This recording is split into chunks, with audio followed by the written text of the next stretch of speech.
Hey guys, what's going on? Nivens here. Time for your weekly rock windup. The final installment for the year of 2015, so it's going to be kind of a yearly rock windup, if you will. Some shows that I got a chance to see. I'm proud of course. First time ever seeing the band Bush, that grunge era band came through first part of the year. I think that was back in February or so. Caught him at the Midland. Gavin Rossdale still got it, even though he screwed up big time and lost Gwen Stefani, his wife. That's why you don't ever hire a sexy nanny, because that shit always comes back and bites you in the ass. Also, first time seeing Off up in Lawrence with Bad Religion, more of a punk show, but it was a blast seeing Keith Morris in action. That dude is still very much a punk. If you know Black Flag, you know Keith Morris. And Revolting Cocks as well, if I'm not mistaken. That's one of the bands he did. He did too. I would be remiss if I didn't mention something that I got from my girl for like an anniversary gift. I was seeing Neil Diamond at Sprint Center. Yeah! We, of course, were the youngest one in the audience.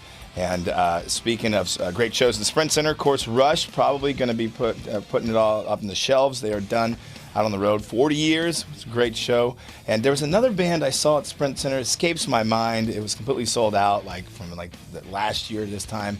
They didn't come until August. If I remember who they are, I'll let you know about them. What else? Of Mice and Men. A lot of people, a big fan of those guys. Caught them at the Uptown Theater.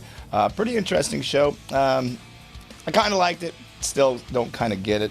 What else? Other notable things, of course, Rockfest. Some people felt like a little lackluster with Mr. Zombie, although the debut of homeboy Tech Nine definitely stole the show. Of course, Rockfest gets announced in February, and keep checking back with us as we'll be hinting some details here and there.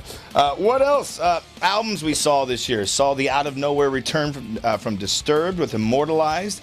Of course, hit number 1 on the Billboard charts, putting them in select company with only Metallica and Dave Matthews Band to have 5 albums all hit number 1. In fact, I think DMB holds the record with 6 in a row, if I'm not mistaken.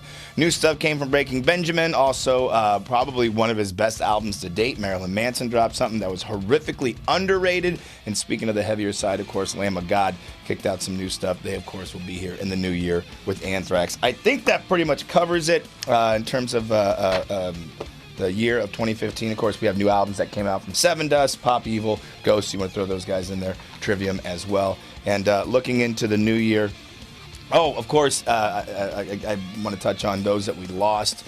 Probably the top 3, B.B. King. I know he's a blues guy, but seriously, if you don't understand why B.B. King's being mentioned, you need to reevaluate what you know about the history of rock and roll.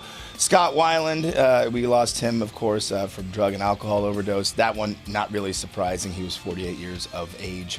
And most recently, of course, Lemmy. And that is truly the end of the rock god era, because, I mean, sure, Ozzy can carry the torch, or dare I say Gene Simmons and Paul Stanley with Kiss, but there really was nobody like Lemmy. He made it to 70, and what a hell of a ride that dude had.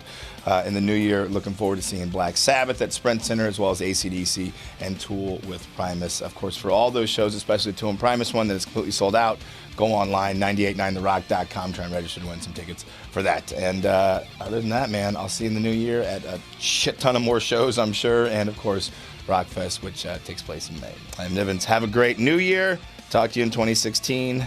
Peace.